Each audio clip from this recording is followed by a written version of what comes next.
And let's see if I can do that. Here we go. There's the audio. Audio helps, doesn't it? Don't you love live? And that's why I do live. Anyway, I'm Bill Hitchcock. Welcome to Bill Hitchcock Live. We have got a fantastic program for you. If you see me looking off to the side like this, it's because not only am I the host of the show, I'm also the director of the show. That's me, Bill Hitchcock. And real soon, Bill Hitchcock Live will be the one website that we'll be carrying everything out of. Right now, we're doing YouTube and putting YouTube on Facebook to do what we're doing. What are we doing? This is, in essence, a news and commentary editorial type of program with a big twist. The big twist is this. It's not just me commenting on things. I am opening up the phone lines, and if you're at YouTube right now, if you log into YouTube, you will see a little chat box beside me where you can put in your questions and comments. Also, I want to get your phone calls. Let's see if I get this. No, that's not the one I wanted. How about that one? Write down that physical address, P.O. Box 1012, Atlantic Beach, but that telephone number, call 252-648-0474, because I want to hear what you have to say.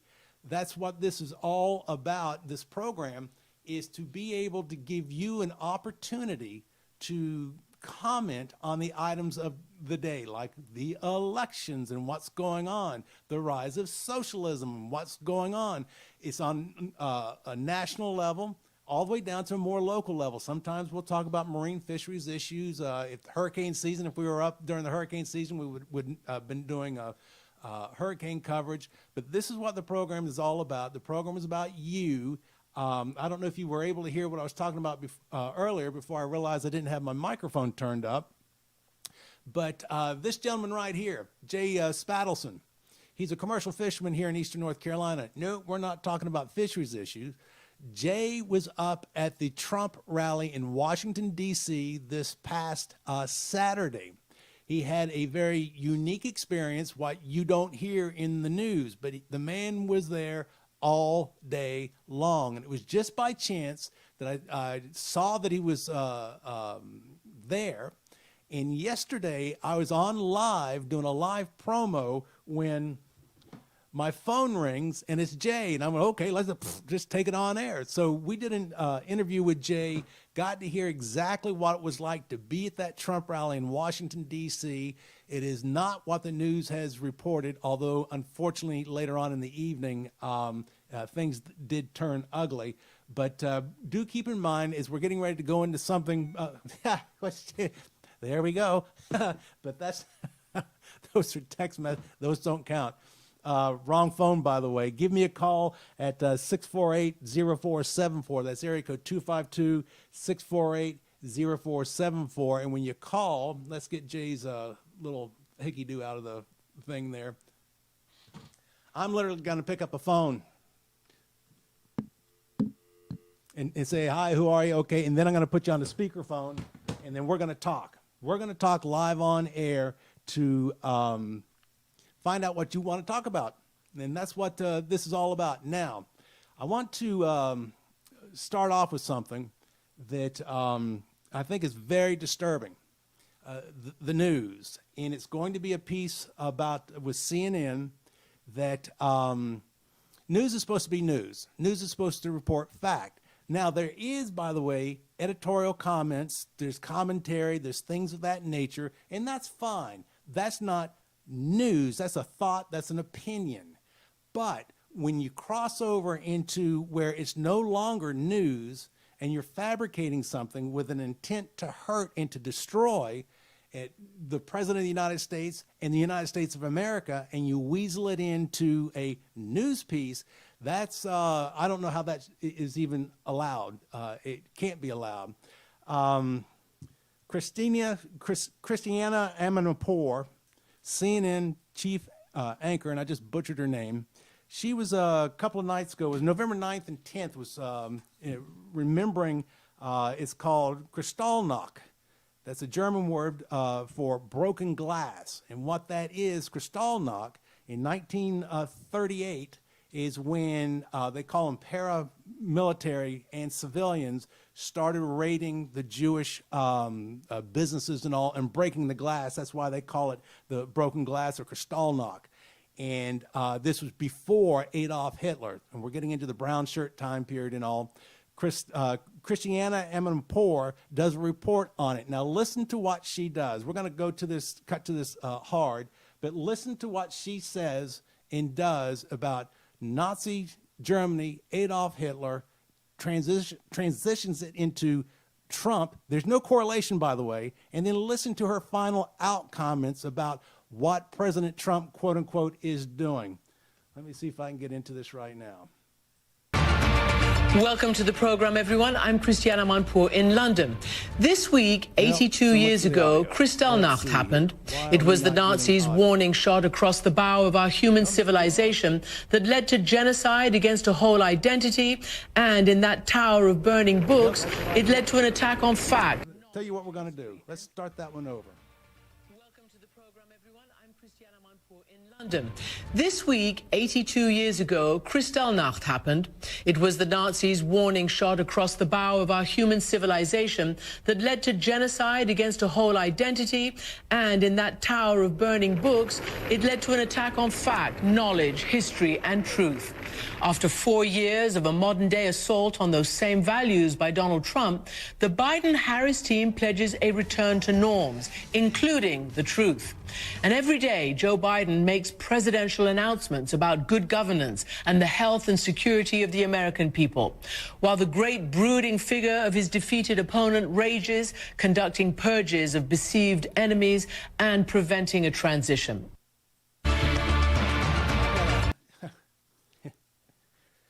See what she did? Doing this whole thing about Kristallnacht, 1938 from November 9/10, when they started to raid the Jewish community and breaking glass. That's what Kristallnacht means, broken glass. And she weaves Donald Trump into it. Donald Trump has nothing to do with this whatsoever. But there at the end, she's saying that Donald Trump is purging his enemies. Are you kidding me? What on earth is she talking about? Purging his enemies. And unfortunately, there are people that hear this and just accept this. And the way that quote unquote news piece was presented, you know, it's a historical fact. This happened in 1938, and Donald Trump's evil and he's purging his enemies, and then come back to Adolf Hitler. What's someone to think if they have no clue about Nazi Germany or World War II and no clue about Donald Trump? There's only one assumption. Here's their chief anchor. She is there. She is tying Donald Trump is doing the same thing as Adolf Hitler in Nazi Germany from 80 whatever years ago. I don't know how that's allowed. I don't know how that's legal. I don't know how. And I know this happens every day. This happens every single day. Imagine if Donald Trump didn't have to, President Trump didn't have to deal with all that. Imagine if there was actually straight, legitimate news. Wouldn't that be incredible? And by the way, and I'll talk about this maybe tomorrow. I hadn't planned on talking about this. It just popped in my head that Pew Trust, they did a survey before the elections, and they asked Biden voters and Trump voters, why are you voting for Biden? Why are you voting for Trump? Almost 2/3 of the people voting for Biden is because it was an anti-Trump vote. They weren't voting for Biden. They were voting against Trump. 2/3 of the votes that went to Biden. The problem is, the big problem is you might not exactly like what you're about to get. 2/3 of the votes for Biden, according to Pew, were just anti-Trump votes. And that's just a mean, wrong spirit. It really is. I want to go forward now, and again, we do have Jay Spatelson that we're going to be talking to, who was up there in the Trump rally in Washington, D.C. this past Saturday. He's going to give us eyewitness accounting of exactly what he saw and experienced there, and he was bowled over. He was truly bowled over. This man speaks freely, then all of a sudden when he starts thinking about it, there's a loss of words. And when you have a commercial fisherman that's at a loss of words, yeah, it's pretty impactful. But I wanted to go over to something that is really disturbing. On the night of the elections, There were protests all across the country. They're out marching all over across the country. And what you primarily heard on the news was count the vote, count the vote, count the vote. Well, number one, you ought to stop and think, how did they organize all this all across the country? So it can't be organic. It didn't just happen. And why are they saying count the vote, count the vote, count the vote when the elections hadn't even ended, to be quite honest with you? They might have ended on the East Coast for that night, but not on the West Coast. So what were they protesting? It's very, very simple. If you look at the different news coverages, particularly when you get into the local news coverages, when they're down on the street, you get to see exactly what is going on. And it's not what the national news has presented to us. So I want to go on and take two, here we go. I've got mice. Let me go over here to this first cut. This is New York City. This is particularly what I want you to pay attention to. The news anchor, reporter is up front of the camera, and the people are marching behind them. Look at the signs as the signs go by and read what they say. This is what these protests are about, and this is what the undercurrent here in America is all about. We do have that socialistic dump, not Trump, but dump capitalism, dump our electoral college, dump our system of government, dump our Constitution. Just read and listen, and I'll try to highlight some of the things as they go on by. So I'm going to try to do a couple of things here at once. Let's just go to that. Let's just hang on a minute, folks here. I understand. There we go. Now, watch behind this gentleman the signs. Every vote counts. Count every vote. That's the phrase echoing along Fifth Avenue right.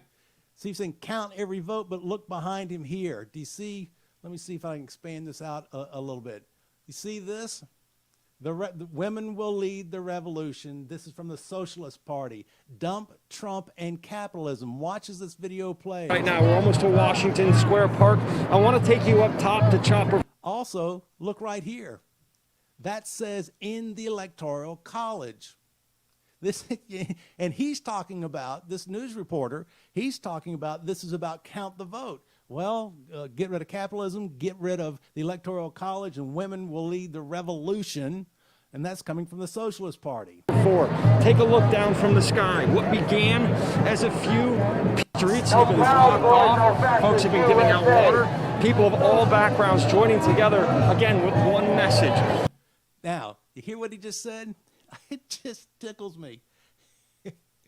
He just said people of all whatever diversities backgrounds are joining together with one message. Well, we just saw 3 messages right behind him. This is New York City. This is on the night of the elections, okay? These are the protests of count the vote. Hang on, let's go on and get back to this. They want to see every vote counted, and that's what folks are doing right here, joining together along this march on Fifth Avenue. Police are here, NYPD's out here. They've been walking along the entire time, but we've had no issues. We've not seen any issues. There have been no problems. Again, this is a very peaceful, organized march that's expected to wrap up here at Washington Square Park. Socialist Party again. This is one of several demonstrations planned for tonight and the next couple. What's this? Something about police. Let's go of days. We're live in the village. I'm Mark Santia, News 4 New York. Are you starting to catch on? Are you starting to catch on? Now, it gets even better. That was just one. I want to get rid of that and move into the next one. This next one, let's see. We're going to go to Minneapolis. Yeah, Minneapolis. At the very beginning, first few seconds of what you're about to see, I want you to notice in the background, I'll try to highlight it, the American flag that someone's carrying upside down. An upside down American flag. All right, let's roll that. All these racist ass cops, we don't need them, Do you see it right here? They're marching. Black Lives Matter, upside down American flag, Black Lives Matter. Notice those are right side up.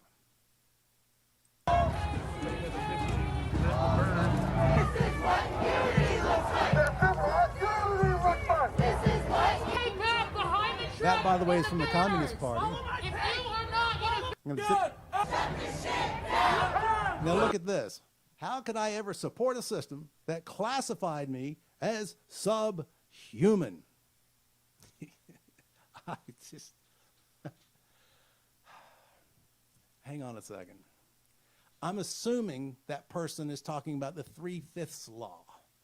Remember, hopefully you learned about the 3/5 law a long time ago, where slaves were assigned, given 3/5. It's a matter of taxation. That's one.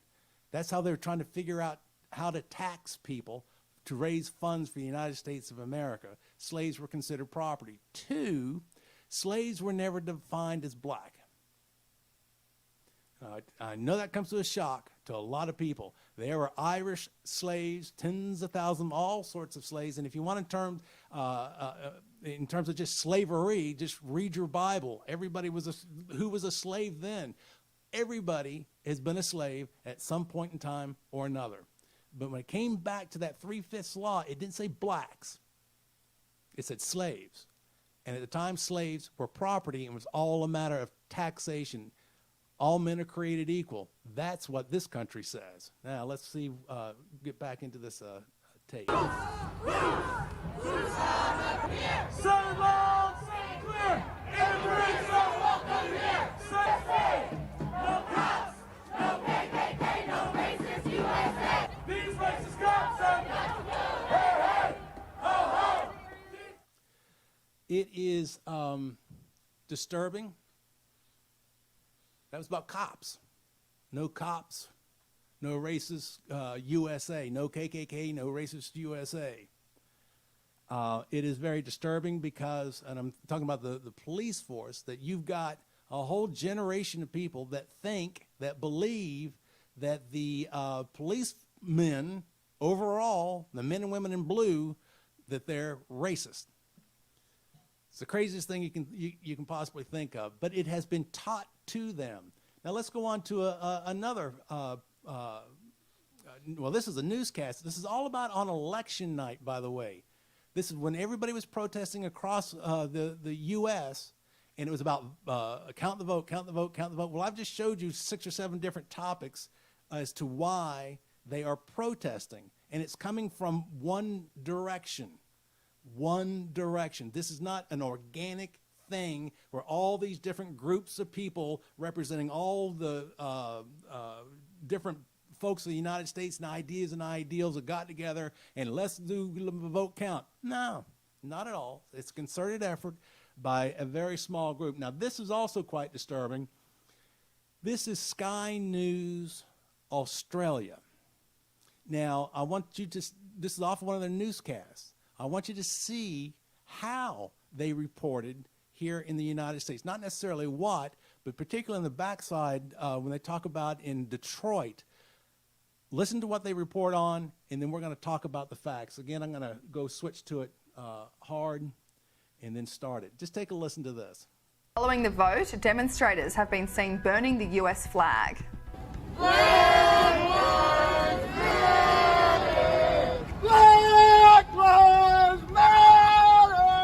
Trump supporters on Wednesday stormed a convention centre in Michigan, calling for vote counting to stop.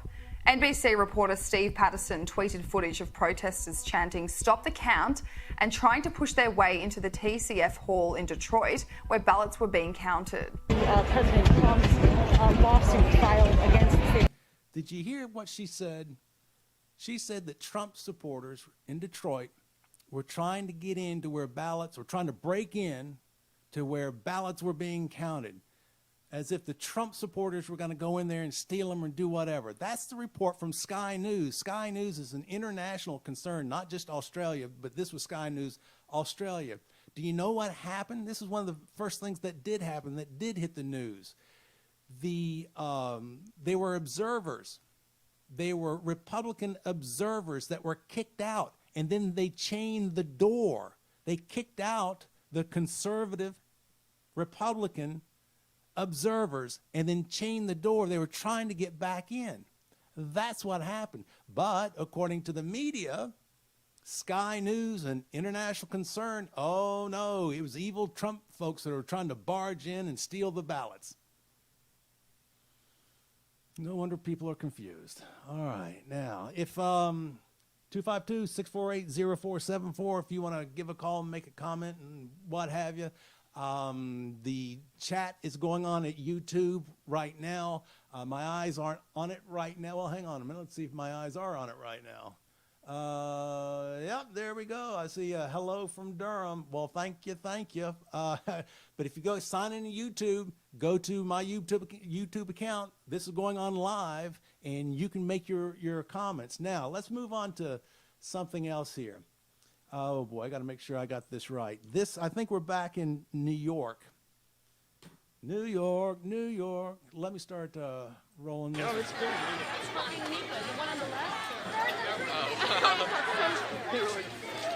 Listen to what Burn the precinct to the ground!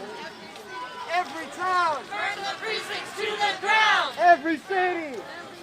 Burn the precincts to the ground! How about that? Election night. This is supposed to be count the vote is why they're protesting. That's in New York. Burn the cities, burn the precincts to the ground, every city, every town. I haven't added up everything that's being or has been protested. You know, burn down the police departments, get rid of the electoral college. The socialists are coming. The women socialists are starting a revolution. Absolutely lies from the news media. Just absolutely mind-blowing what is being reported and just accepted and just allowed. I don't know. Well, I'll have to do this another time. Journalism. What journalism is. Well, we ain't getting it. Fact and reality is not being communicated. It's not that difficult, people. It really isn't. So, all right, one other thing. This is what I really wanted to show. This is, I don't even remember which one of the protests this is, but I'm just going to go take to it hard. There's no audio to this. There. That's at one of the protests. I think it's New York City. Now we're getting to the heart of the situation. Now everybody should really be paying attention. We don't want Biden. We want revenge. Now that A over here to the left, that's the symbol for Antifa. And by the way, so are those three arrows. Those three arrows come from the same time period of Kristallnacht. Those three arrows, now that's not Nazism. That is from Germany in the early 30s. Each arrow is actually crossing out a different type of system of government. One of them is communism that they want to get rid of. Another one is Nazism, and another one is capitalism. This is one of Antifa's logos, and that's what it means. For police murders, imperialist wars, and fascist massacres. They want a revolution. That's the whole point and purpose. They want to tear the system down. And replace it with? They haven't gotten that far yet. They want to get rid of capitalism. They want to get rid of the electoral college. They want to get rid of everything. Absolutely everything. That's the spirit of Antichrist is what it is. It's all plain and simple. It is the spirit of Antichrist. Now, here's what's actually even just hilarious to me. For all of these socialists, because we know like AOC and Elizabeth Warren and Bernie Sanders are all socialists. This is what they want. Socialism is government control of the people. I don't know why you people think the people are in control with socialism. No, people are in control in our society. They're not in control in socialism or communism. But let's take a look at this. Again, I'm going to do another hard take. This is U.S. attitudes towards socialism and communism and collectivism. This is put together every year by a group called Victims of Communism Memorial Fund. Now, did you hear that magic word? Victims of. not the beneficiaries of. This is victims of communism that every year they're doing research and survey of this country to see what the mindset is of this country, of those things. And yes, as we very well know, it is growing. But here's what, riddle me this, Batman. I just want to show just a couple of things here. Key takeaways. If you take a look right there, let's see if I can expand this a little bit. Make it, there we go. 40% of Americans now have a favorable view of socialism. 40%. Obviously, in the young crowd, like the Gen Zs, that's 49%. And it is growing. Okay? Now, interesting stuff here, but I want to go down to the bottom because text don't really do too good on a TV-style program. Let's shift them a little bit. Look at this one right here. 1, 2, 3 up from the bottom where it starts off with Americans. It says, Americans increasingly distrust the government that take care of their interests, with 87% saying they trust themselves over the government and their community. All right. People, we're now at 40% of Americans go, socialism, socialism, socialism, while 87% of the people, I don't want government. No, stay out, I can take care of myself. What do you think socialism is? What do you think socialism is going to do? What is it? What part of the program have you not caught on to yet? It's all about power and control. You give up your freedoms.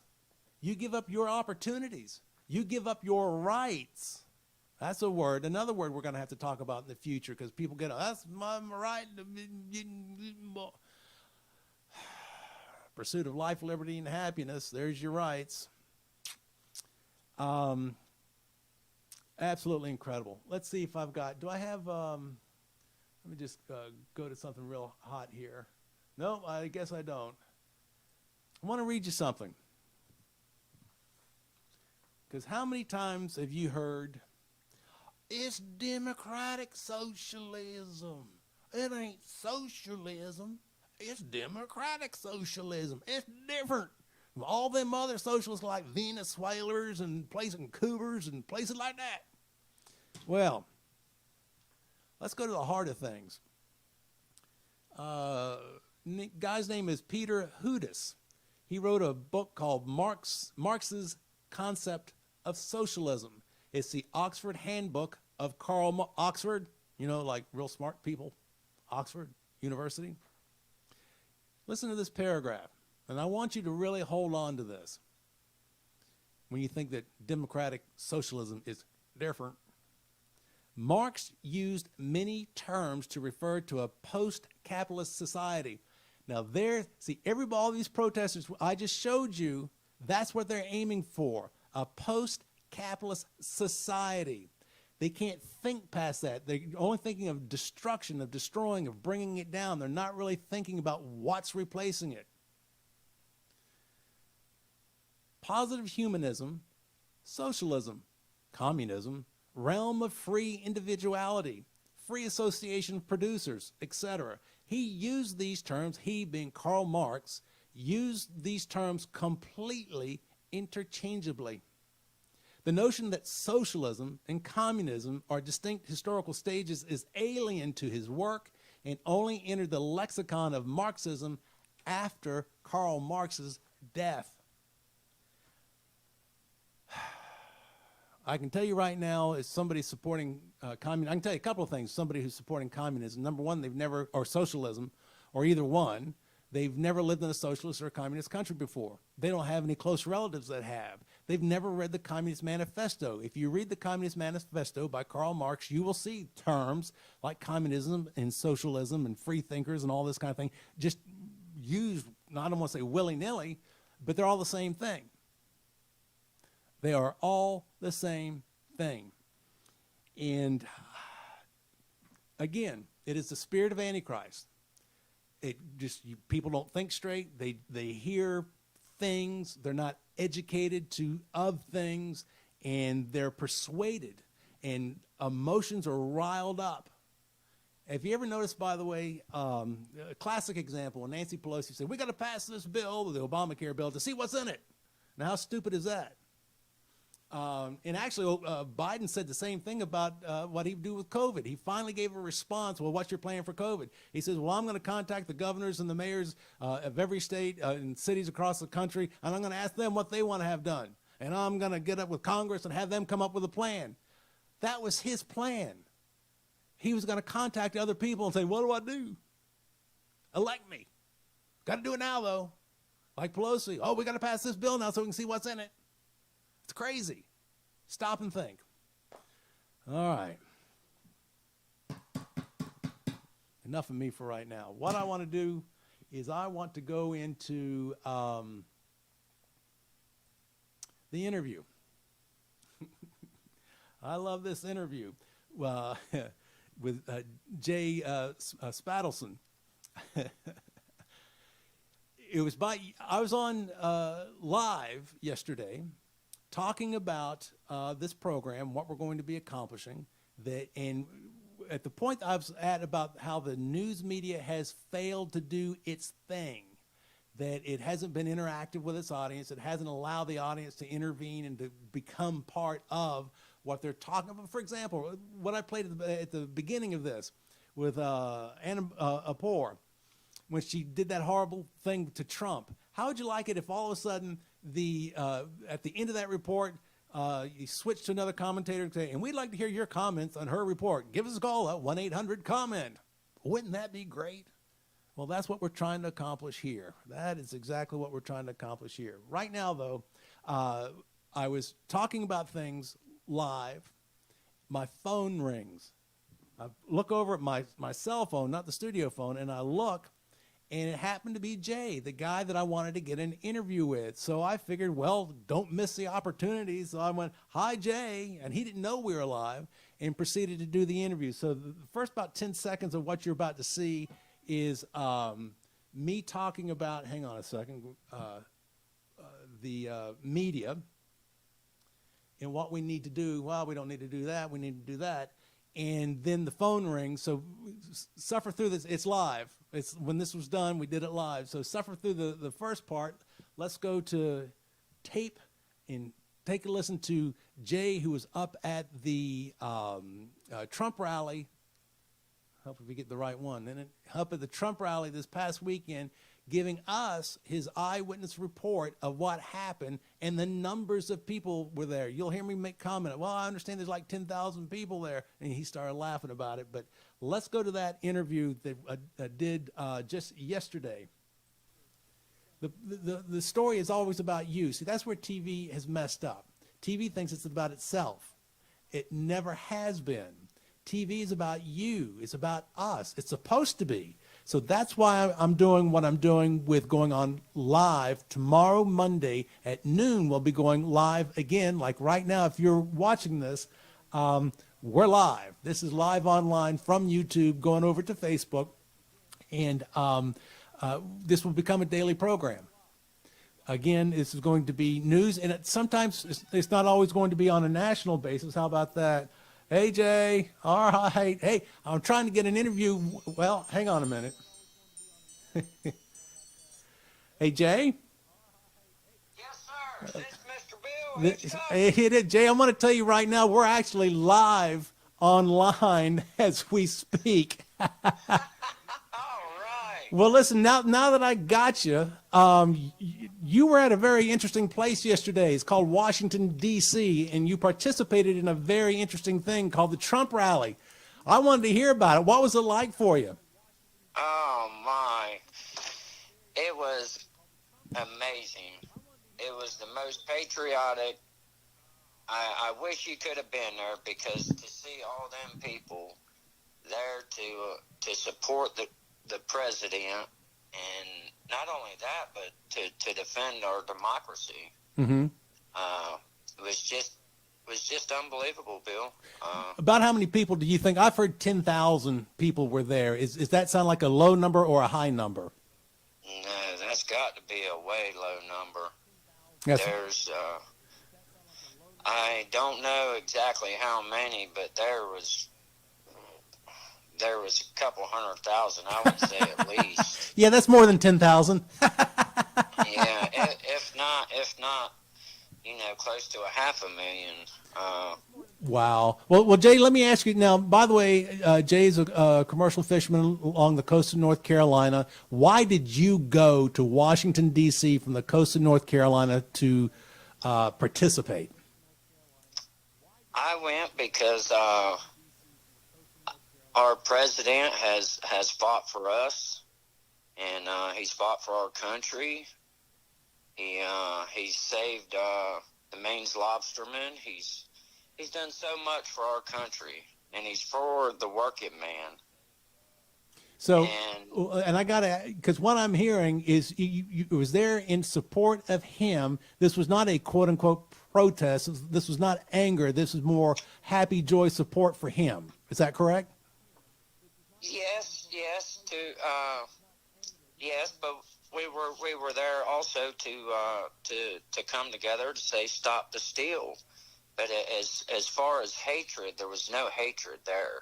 Right. I mean, all them people there were nothing but loving.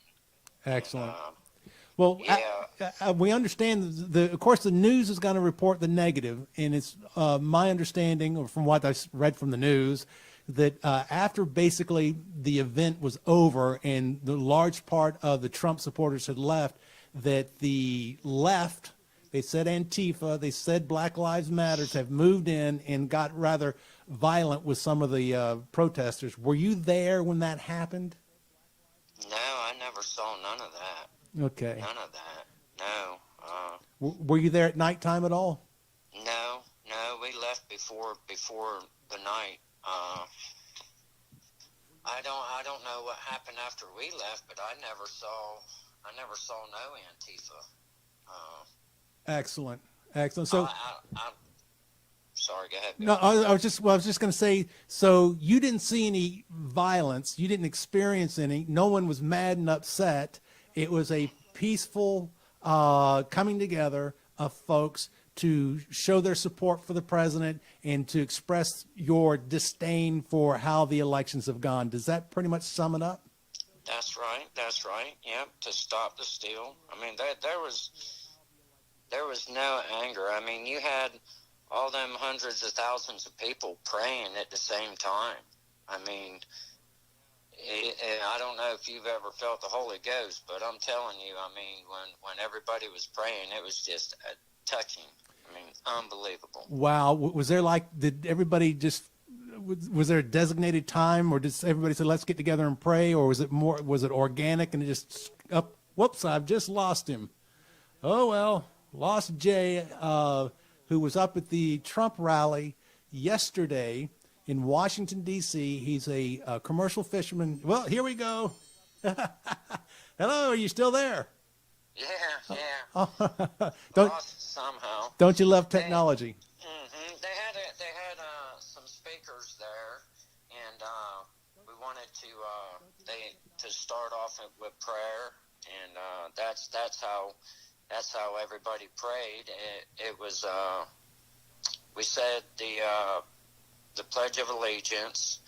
And CJ from the Deplorable Choir, I don't know if you know who she is, but she sung the national anthem, and everybody joined in and sung it along with her.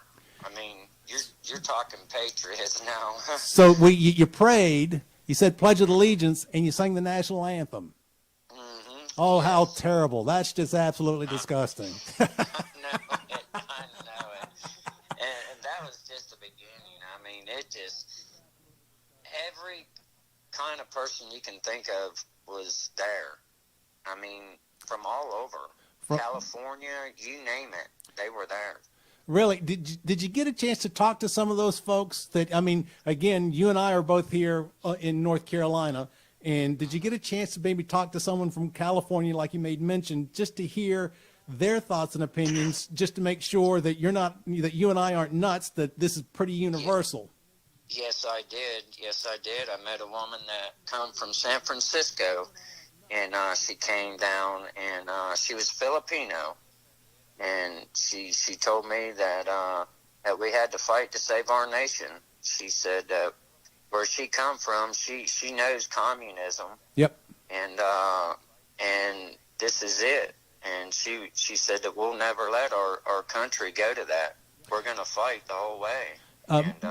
Half of my family, by the way, Jay, at one time lived under communism, so I'm highly attuned to what's being said. Is that really what the sentiment?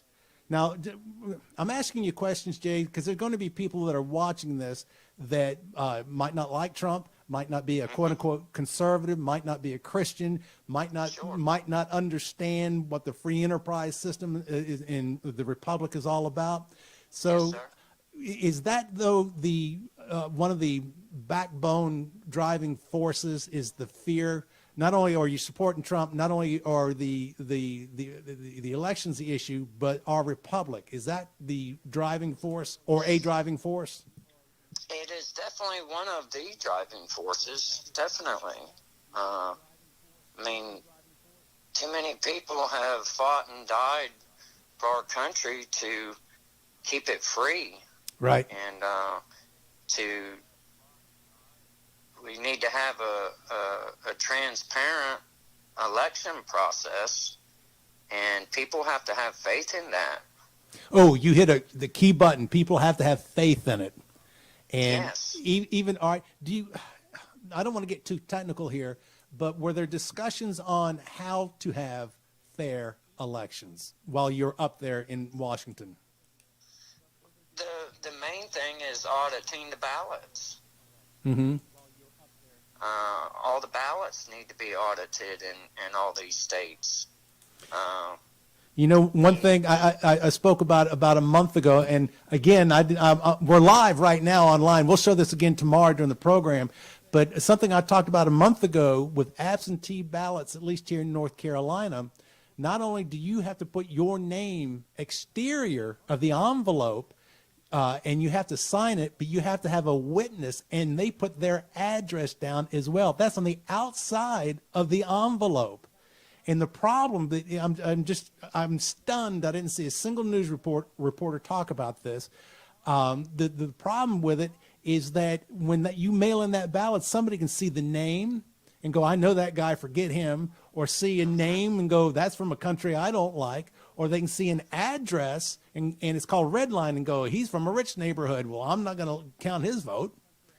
This stuff is on the outside of the absentee ballot envelope that you mail in. What happened to anonymity? So I feel your pain. I agree.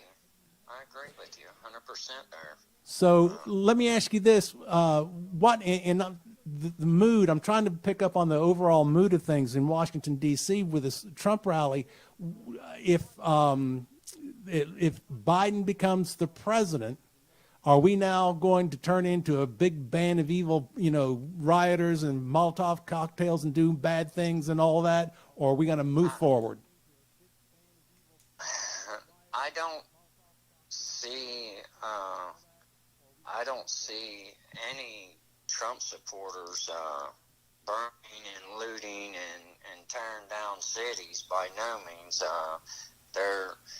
Any Trump supporter I've ever known ain't like that, and we just don't do things like that, Right. As far as if he becomes president and that's the final outcome, then we would have to move forward in some way. But as far as Biden's agenda, as far as taking people's guns and socialism, he's not going to get nobody's guns. No.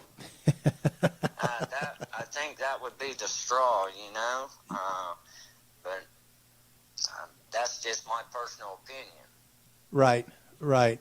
Well, and again, when you open up with prayer, you open up with Pledge of Allegiance, you open up singing the national anthem, and everybody there is peaceful, calm. Everybody's getting together. We had East Coast, West Coast getting together, as you just made mention about you personally spoke with a woman from San Francisco. Well, let me ask you this. What do you think or feel or hope was accomplished yesterday with the Trump rally in D.C.?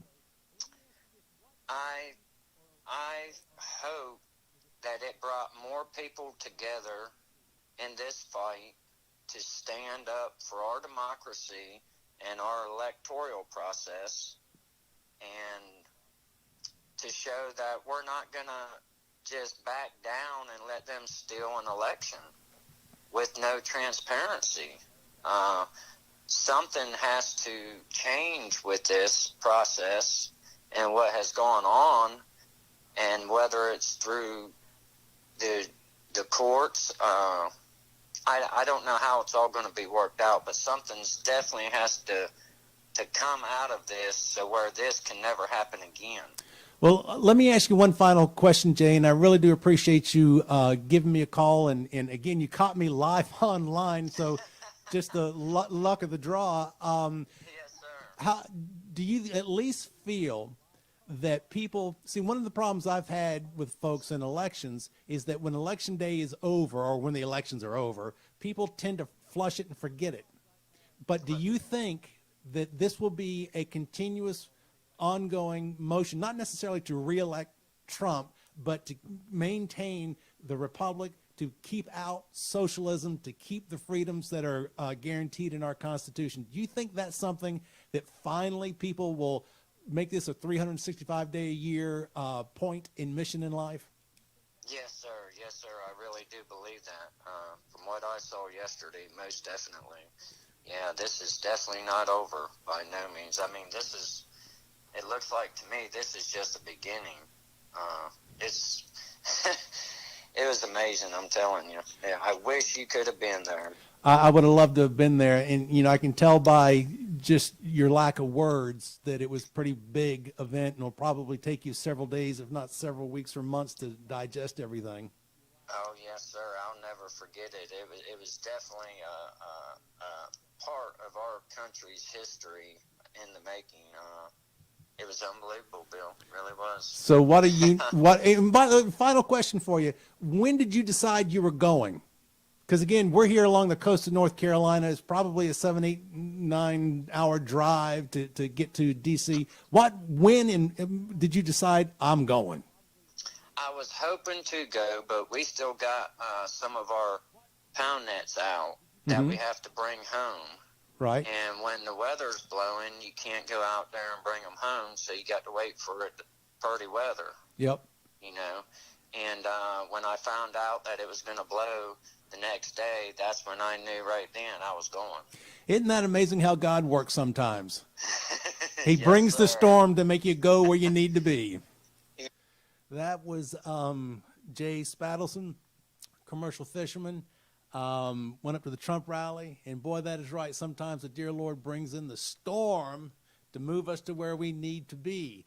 Hint, hint, for those of you that are really concerned about what's just happened with these past elections, with Trump evidently going to lose to Biden. I will remind you that, or bring up that it was 8 years ago that we had the same feeling, not as severe, when Romney lost to Obama. I was co-hosting a live radio show at the time. And the next day after the elections, when Romney had lost, everybody just was flabbergasted. They were stunned. They didn't know what to do. But I'll tell you this, it was a blessing in disguise. Because number one, we found out who Romney, it would help if I looked at the right camera, we found out who Romney actually was. He wasn't that conservative folks thought. And if Romney had won, I seriously doubt we would have had Donald Trump. So we need to think about things like that. And also, hey, remember 76, Reagan against Carter. Reagan didn't win. We had to wait till 1980 before we got President Reagan in. There's one other thing that I wanted to make mention of. Well, actually, I made mention about that interview with Jay that we did yesterday. He called me live when I was on air. It was about the absentee ballots. Now, this is here in North Carolina. I did not see one single bit of news coverage on what I'm about to show you.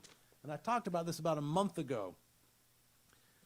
In your envelope that's supplied for your absentee ballot, on the backup, you put in your, let me pull that out.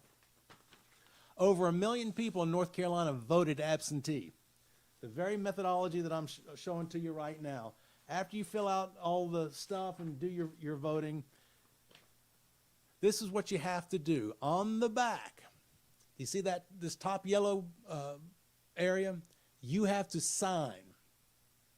Then underneath that, see this next yellow area? You have to have a witness sign, and that witness put down their address. This is exterior of the envelope. This is not confidential information that you stuck inside the envelope. This is exterior. So God and country can see, number one, this is Bill Hitchcock's vote. Number two, who his friend is and where they live. Now, do you think that quite possibly someone would go, Bill Hitchcock, or they could look at your friend's address and go, oh, they live on Super Duper Rich Way. Or, wait a minute, that looks like a foreigner's name. I'm still stunned that your name and somebody else's name and address is exterior of the absentee ballot envelope. And over 1 million people in just North Carolina voted this way with their confidential information and a friend of theirs' confidential information, name and address, exterior. Blows my mind. Absolutely blows my mind. I didn't hear one single news report about that. Now, I don't know if in other states that's how it is, but quite obviously, from the official ballot return envelope from the Board of Elections here in Carteret County, I assume this is how it is across the entire state, that something needs to be done about that. Well, I tell you what, folks, this is the first live program. We're coming up at the end of an hour. I'm going to go on and sign on off. I won't be back tomorrow. I will be back. This eventually will be a live daily show, a lot more organized. You can probably tell already that I'm a one-man band that's making this all happen. And I do want to get some information out to you because I do want to hear from you. Let's see. That looks like, let's try that one. No, we don't want that one. There.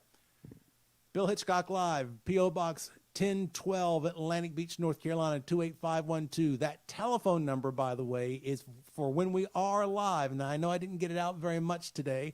I had too many things going on, but 252-648-0474. In the future, just give me a call, and we will take your calls online. We've had the chat room opened up all day during this, not all day long, but during this broadcast, cablecast, webcast. So give us a call next time. Let me just go on and do one other thing here, I hope. Thank you for watching. This will be posted on YouTube forever and ever and ever, so you can go back and watch it. There was a lot of very heavy things that we talked about real quickly. You might want to go back and just review them, just to keep in mind that we do have forces at work. And the purpose of this past election and these protests is not as it was presented, that we do have folks that want to overtake this country, and we need more people like Jay and the supporters that are up in D.C. that will voice their thoughts and opinions and stand for them. And finally, I hope and pray for this one thing. Every election, this is what happens. Election's over. People go to sleep again. Then they get all riled up a couple of months beforehand. Election's over. That's it. I hope that we stay motivated, that we stay informed, stay educated, stick to the truth. Truth, by the way, is not a variable. It is.